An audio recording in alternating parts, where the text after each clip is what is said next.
Well, thousands of Oklahomans are now scrambling to understand the new work requirements for SNAP, or what we used to call food stamps.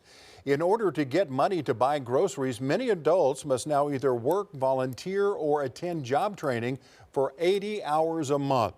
As News 4's Tanner DeLeon reports, the new rules are worrisome for those organizations trying to help SNAP benefits follow the new guidelines. Tanner.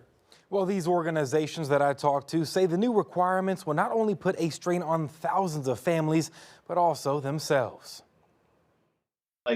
There's so much confusion around it. Chris Bernard, CEO of Hunger Free Oklahoma, says the Trump administration's new work requirements for SNAP were not well relayed, confusing many recipients and involved organizations. We're concerned for our clients' sake. We're also concerned for our operational capabilities. Before, the requirement only applied to able-bodied adults 18 to 54 without kids. Now it applies to those 18 to 64, including anyone with dependents older than 14. And if you don't follow the new work guidelines, you don't get benefits. There are a lot of reasons that make it difficult for people, especially in that age range, to perform 80 hours of work in order to keep their SNAP benefits. Katie LaFell with Skyline is worried for her clients, as well as the nonprofit's ability to provide food to those in need.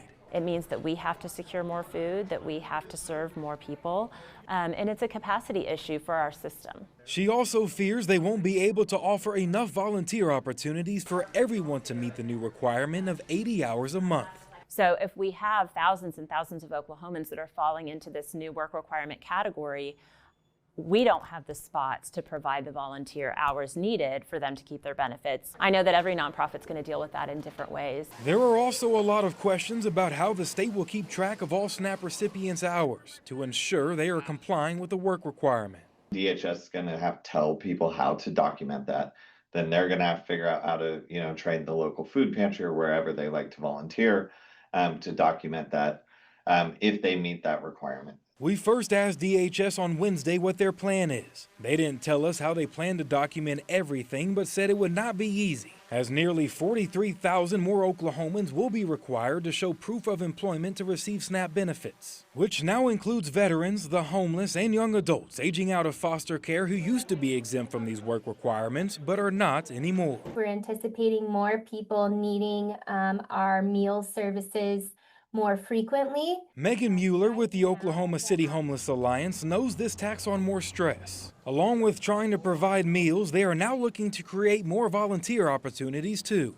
We're working on piloting some opportunities for clients to participate in some volunteer hours with us so that they can maintain that SNAP eligibility. The Trump administration implemented these changes to cut costs. Included in their plan is a cost share with the states based on a state's error rate. When people are issued too many benefits or not enough, it's calculated into an error rate based on a sample of USDA text. Currently, Oklahoma sits at a 15% cost share. So 15% cost share for us in SNAP benefits is close to $200 million.